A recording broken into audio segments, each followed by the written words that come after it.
card game. Right. And I'm the scorekeeper. It's like, how many points do I have? I don't have any. All right. Well, then how do I give you 100 points? Well, I just write them down in your account. I write them down in your account. Okay. And then you lose. Do I have fewer points? No. And then somebody else has a bad hand and I take points away. Do I have more to give to the next person? No. And there seems to be this implicit notion that somehow public debt is inherently more destabilizing than private sector debt. That somehow it's okay for us to run up loads of private credit, even though arguably that's what created the foundations for the 2008 crisis. Yeah, I remember that in the 90s when they were saying, you know, the private debt growing at 7% is sustainable, but a public debt of 1 or 2% is not sustainable. Well, of course, it's exactly the opposite.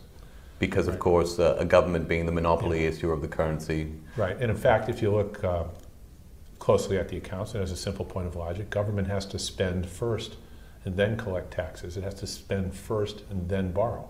Okay, otherwise, how are the dollars to pay taxes and to lend to the government going to be out there? It's like the football stadium.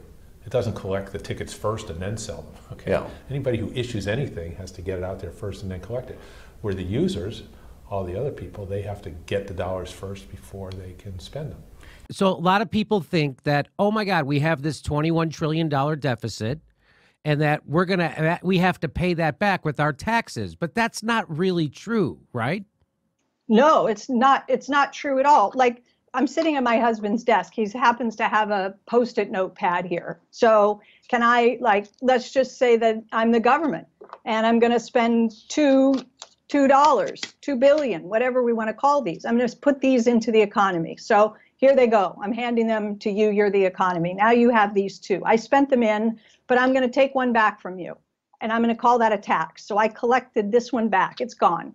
But you still have this one. Okay? So I'm running a deficit. I put two in. I take one out. It's my deficit. But you're sitting holding this. And this is your surplus.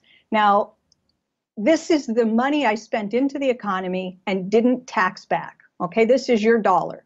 But now I'm going to borrow this dollar from you.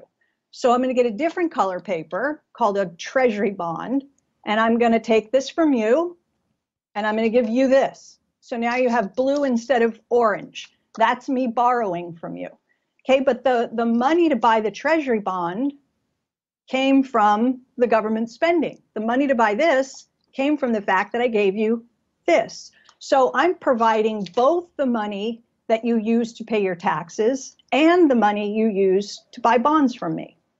So, yes. Yes. What can we afford? The answer isn't in financial terms. The answer is in real terms. If we want to do $1 trillion of infrastructure and somebody says, how are you going to pay for it?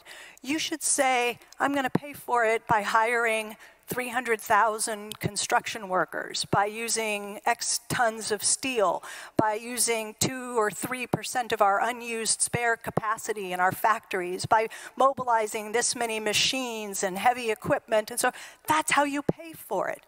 Real resources. And if you don't have them, if the economy is already operating at full employment and everybody's being used, all the workers are already employed, all the resources are currently being used, then you can't afford it, right? But if you have spare capacity, if you have idle people, if you have idle machines, if the raw materials are there, then the government can step in and say, now would be a good time because we can mobilize these resources in a responsible way. That means without causing inflation, without competing for those resources with other people who are currently using. They're not being used. We can hire them, put them to work, and improve the standard of living, right, in the interest of the public good. When you understand that the lies that they've told to keep us believing that we can't do nice things. Why do they think that? Because they don't know any better, quite frankly, okay? But they replaced the fear of one thing with the fear of another. It's always got to be something to fear instead of knowledge, which eliminates fear. You know, the more I listen to you, the more I'm following this.